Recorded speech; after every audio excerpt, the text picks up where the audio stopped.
السلام عليكم ورحمة الله وبركاته كلانتي وعن داود كسودو درسي عصب وكمد دروستي كبحيسي دوكسي24.com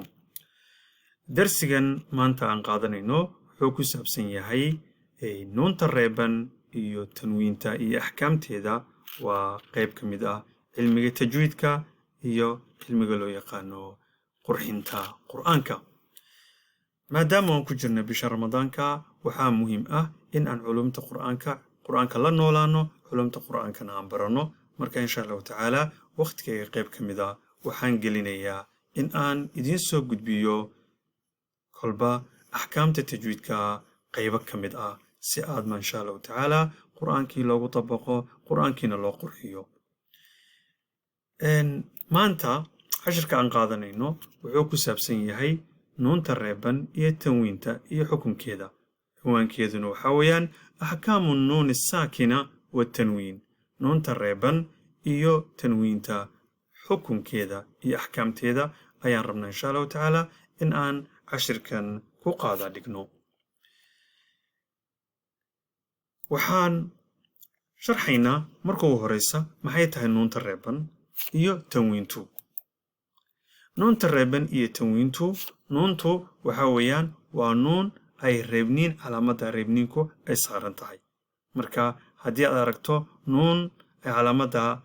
reebniinku saaran tahay waxaa loo yaqaanaa nuun saakina waa nuun reeban weeyaan tanwiintuna waxa weeyaan waa calaamadahan ayaa u taagan tanwiinta marka waxa weeyaan laba kordhig laba hoosig iyo laba godaal fatxatayn kasratayn dammatayn fatxatayn kasratayn dammatayn waxaa loo yaqaanaa tanwiin ayaa loo yaqaanaa haddaba tanwiinta aan sii qeexno inta aanan tanwiinta gaarin axkaami nuun saakina wa tanwiin waxa weeyaan luqadda carabigu waxay leedahay 28 xaraf ayay leedahay oo loo yaqaano sawaamit ama xarfaha shibanayaasha ayaa loo yaqaanaa waa xarfaha maaragtay consonantiga ee ku jira muxuu ahaa luqadda carabiga 28 xaraf weeyaan 28ka xaraf haddii ay daba dhacaan nuun reeban iyo tanwiin waxay yeelanayaan axkaam kala duwan ayay qaadanayaan marka sida loo kala shaandhaynayo iyadana insha Allah taala cashirkan ayaan ku sheegi doonaa tanwiinta nuunta reeban waan fahnay tanwiintu laakiin maxay tahay maxaa lagu qeexaa tanwiinta waxaa lagu qeexaa waa nuunun saakina waa nuun reeban talxaqu aakhir alasmaa'i lafdan magacyada luqadda carabiga wixii noun ah ama substantive ah ayay gadaal ka raacdaa marka aakhir alasmaa'i magacyada gadaashooda ayay raacdaa lafdan laa khatan dhawaaq ahaan ayay raacaysaa laakiin laa khatan ma raacayso dhigaal ahaan ma raacayso saa darteed nuunta noocaas ah waxaa la yidhahdaa waa nuun reeban laakiin waxaa loo yaqaanaa waa tanwiin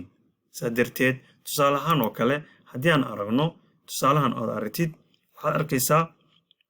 halkan waxaa qoran man halkan waa nuun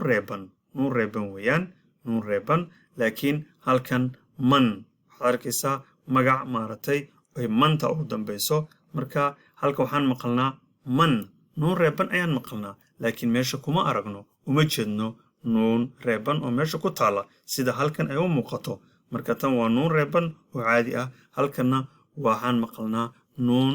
la maqlayo laakiin la arkin halkan waxaan aragnaa laba fatxatayn ayaan aragnaa laba kordhig ayaan ku aragnaa marka waxaa loo yaqaanaa marka fatxataynka kasratayn dammatayn waxaa loo yaqaanaa tanwiin marka sidaas ayaa hal baab maaragtay culimmadu tajwiidku ayay u keeneen oy isku meel u keenaan sababtoo ah labaduba waxa weeya markii tilaawada quraanka la akhrinayo waa nuun reeban weeyaan marka tartiilka iyo marka tilaawada la akhrinayo nuun reeban ayaad maqlaysaa la akhrinayaa saa darteed baana marka maaragtay isku baab loo keenaa waxaan eegaynaa insha Allah taala sida maaragtay ay 28 xaraf ay u qaybsanayaan oo qaadanayaan markii ay nuunta reeban iyo tanwiinta ay daba dhacaan qaabka ay noqonayaan 28 xaraf waxay yeelanayaan axkaam nuun saakin wa tanwiin waxay qaadataa 4 xukun ayay leedahay 4 xukun insha Allah taala mid kasta meeshiisan ugu tageynaa waana sharxi doonaa tusaalayaasha iyo inaan qeexno qaabka uu maartay u shaqeynayo iyo sida loo dabaqayba insha Allah taala waan qaadan doonaa xukunka koobaad waxa la yiraahdaa al-idhaar waana muujin weeyaan al-idhaar marka xukunka labaadna waxa la yiraahdaa al-idgham oo ah isdhaxgelin insha Allah taala waanu imaan doonaa meeshiisan ugu tageynaa xukunka afraadna waxa la yiraahdaa al-iqlaab waxa weeyaan waa gedin ama rogid in la gediyo al-iqlaab xukunka afraadna waxa la yiraahdaa al-ikhfa ayaa la dhahaa oo ah qarin iyo asturid ah afarta xukun ayay nuunta reeban iyo tanwiintu yeelanayaan marka ay daba dhacaan oo maartay gadaashooda yimaadaan 28 xaraf haddaba sidee bay u kala qaadanayaan 28 xaraf sidee bay u qaadanayaan waxa weeyaan halkan ayaan insha Allah taala ku arkaynaa al-idhaar wuxuu qaadanayaa 6 buu qaadanayaa 6 xaraf waxa iskale al-idhaar xukunka idhaarka ayaa 6 xaraf iskale al-idghamna wuxuu iska leeyahay 6 xaraf ayuu iska leeyahay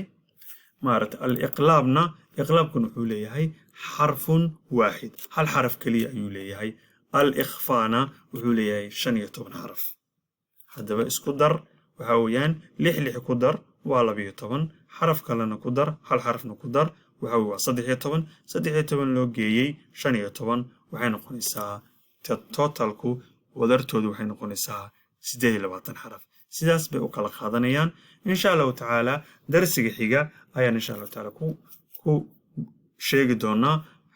markastan xukun ayaan qaadan doonaa inuu ku bilaabi doona idhaarka iyo 6diisa xaraf ka bacdina insha Allah ku xujin doonaa idghaamka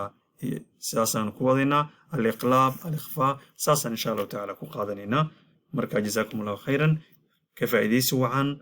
hanaga soo halmaamina ducadiina jazaakumullahu khayran bil ramadaan oo barakeysan ayaa la joogaa marka noo soo duceeyo in Ilaahay subhanahu wa ta'ala nooga dhigo maartay darsigan iyo khayr kastoon sameynayno mid Ilaahay subhanahu wa ta'ala wajigiisa loola jeedo insha Allah taala nagu anfaco yawma la yanfa'u maalun wala banuun maalin una xoolo iyo ubatoona waxba anfacaynin wajazakumullahu khayran ودمتم في رعاية الله